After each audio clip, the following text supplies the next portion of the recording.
Well, there's a stunning turn of events at the State House tonight as former Speaker Bill O'Brien was denied in his effort to return to power.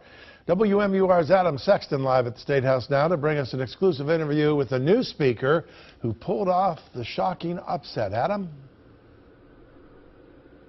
Well, Tom, that new Speaker is Representative Shawn Jasper, a Republican entering his 11th term at the State House.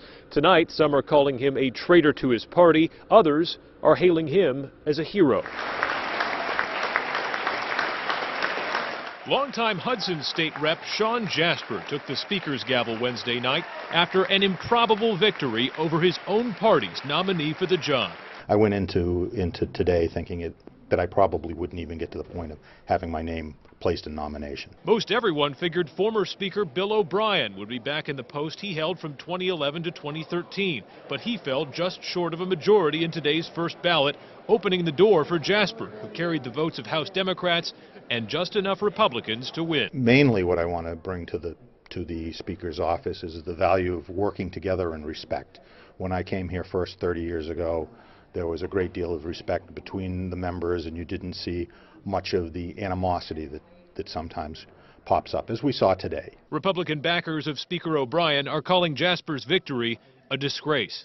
He stuck it to the caucus, to the Republican caucus, who voted for Speaker O'Brien. He gave us no respect whatsoever. What motivated Democrats today to support Representative Jasper?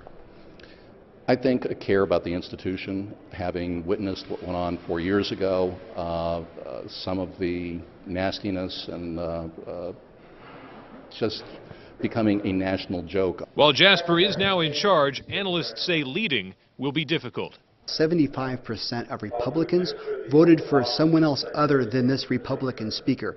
The House will be a fascinating place.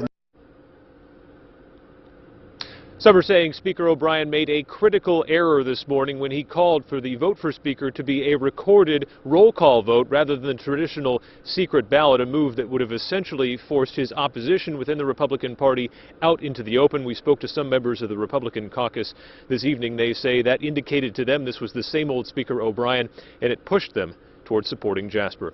Reporting live at the State House in Concord, Adam Sexton, WMUR News 9.